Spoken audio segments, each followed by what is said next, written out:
Spider-Man Into the Spider-Verse was a surprise hit from Sony Pictures Animation, immediately enchanting audiences with its beautifully unique animation style and a touching message about family, as well as what the spider identity can mean to anyone.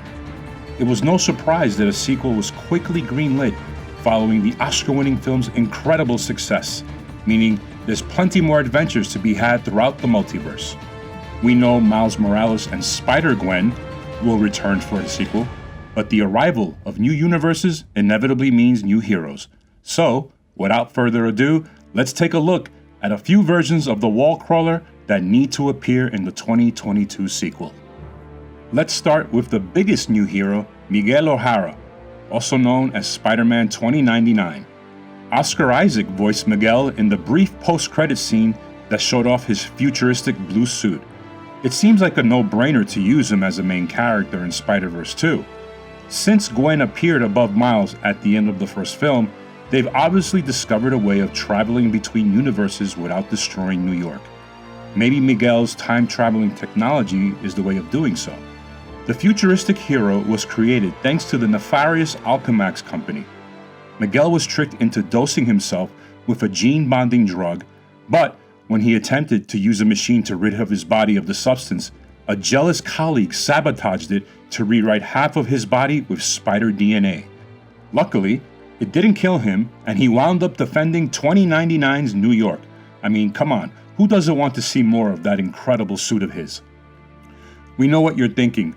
Who's Takuya Yamashiro? In the 1970s, Marvel licensed Spider-Man to the Toei company and featured a hugely different take on the character. Goodbye radioactive spider bite, hello giant robots. Takuya Yamashiro got his powers thanks to a blood transfusion from an alien god called GARFIELD from the planet Spider. Yes, I can't make this up, folks. The alien also gives Yamashiro his costume and a spaceship called the Marveler, which transforms into Leopardon, a huge fighting robot. Man, the Power Rangers have nothing on Takuya Yamashiro. Anyways, lead animator Nick Kondo already pointed out an Easter egg to the alternate Spider-Man on Miles' table with a sketch of Leopardon. Producer Phil Lord also teased that if the first Spider-Verse film made $200 million in North America, he would include the hero in the sequel. Sure, it was only $10 million off the target, but it did win an Oscar for Best Animated Feature. Although it begs the question, how big is the sequel's villain going to be if they need a giant robot? To keep a similar dynamic from the first film, Spider-Verse 2 needs to include a truly comedic version of the webhead.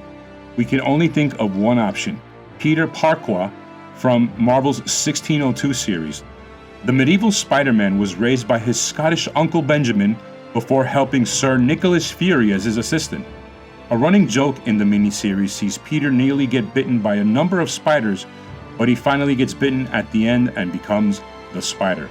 Think Thor's over-the-top dialogue from his first few MCU appearances, mixed with a Shakespeare-style Spider-Man costume, and there's so many opportunities for great one-liners.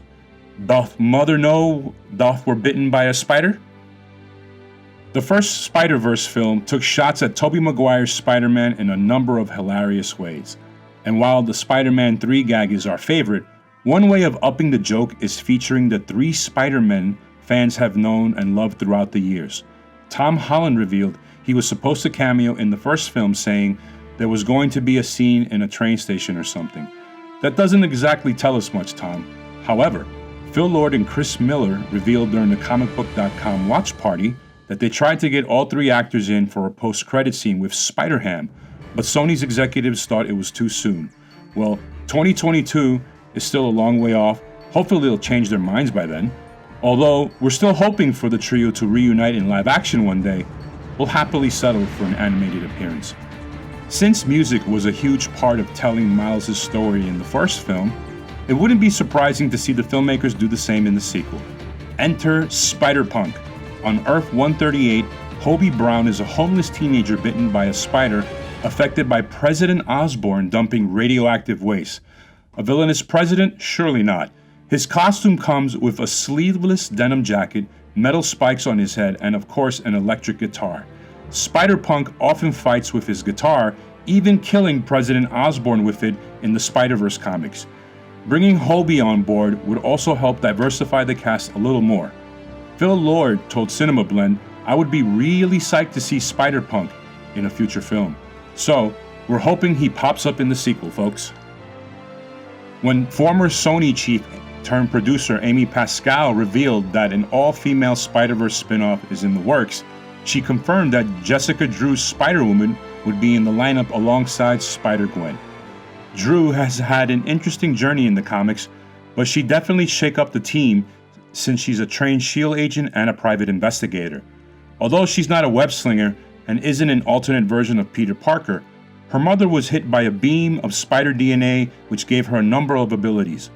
Alongside the usual super strength and enhanced speed, her hands and feet secrete a solution that lets her stick to walls, as well as superhuman hearing and smell. She's even got similar venom blasts to Miles.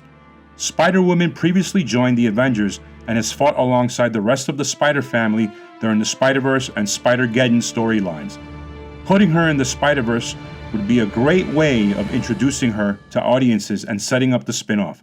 Her S.H.I.E.L.D. experience would definitely come in handy when leading a Spider Squad. Peter Parker who? Enter Billy Braddock. Comic readers will no doubt recognize the name, as he's usually Captain Britain in the normal timeline. But on Earth 333, Braddock was made a member of the Captain Britain Corps, before that universe collapsed, that is. There's plenty of comedic potential to introduce a Cockney Spider-Man, but Braddock is a natural leader and is one of the most powerful spider heroes. He even forms the Web Warriors to protect any universe that doesn't have a Spider-Man. For a franchise that travels through a multiverse, maybe it's time for a S.H.I.E.L.D. type agency of Spider-Man. It would be a great method of spinning off into other films. Anyway, his costume is a truly inspired combination of the Union Jack flag and the Spider-Man costume, so it deserves to be seen in the sequel. Into the Spider-Verse wasted no time pointing fun at a number of things from across the Spider-Man mythology. But one thing it didn't really touch on was the Clone Saga. Yes, it's one of the most infamous storylines since it just spiraled out of control, but that makes it ripe for a Parker clone to show up in the Spider-Verse sequel. Our personal pick? Get Ben Reilly on board. Not only does the Scarlet Spider's blue hoodie deserve an animated adaptation, his confusing backstory makes for perfect comedic ammo from Phil Lord and Chris Miller. And yes, he is a clone and not a confused version of the real Peter Parker, but the comedic duo could definitely have a lot of fun with him. Picture the comic book montage for his backstory. It would be brilliant. Although, just to be clear, that's the only time the Clone Saga should ever need to make an appearance on the screen. We already know Silk will be a part of Sony's female spin-off movie, but like Jessica Drew, she deserves an introduction in the Spider-Verse sequel before that adventure. Cindy Moon was bitten by the same spider that gave Peter his powers, but she develops her own organic webbing instead of using web shooters. Although when her powers emerge, she struggles to control them, which leads to a businessman called Ezekiel to lock her away so an interdimensional vampire called Morlun can't eat her. Standard high school problems there. Anyways, Morlun and his family drain the energy of people with spider powers, which would be a perfect way of reuniting all the spider heroes as they fend off the new villains. Whenever Peter and Cindy are near each other, they get extremely attracted to one another. That would definitely be a problem mid-fight. Did we also mention her silk sense is stronger than Peter's spider sense? She'd be a perfect addition to the team. Hopefully, the sequel will offer new threats which will drastically change the way audiences see Spider-Man and the countless characters he's associated with. One wild card Sony could use is the superior Spider-Man, who is Otto Octavius's body swapped with Peter Parker. That's a pretty deadly combination. In the comics, Doc Ock is on the verge of death when he does it, with Peter dying in the villain's body. Obviously, he comes back to life later on, but for a long period of time, Otto Octavius was Spider-Man. He had a striking new suit and wasn't afraid to dish out his own brutal form of justice on villains. Interestingly, Kathryn Hahn's Olivia Octavius will seemingly return for the sequel. Co-director Rodney Rothman said, "We definitely think of Liv as someone who is not gone from the story and who, in many ways, is our most powerful bad guy. It'd be fascinating to see Otto cope with another version of himself. Could the team face off against two Doc Ocks in the sequel? We surely hope so. Obviously, there's an endless stream of spider heroes, so we couldn't include every single web slinger, but tell us in the comments which other version of Spider-Man you'd like to see on the big screen.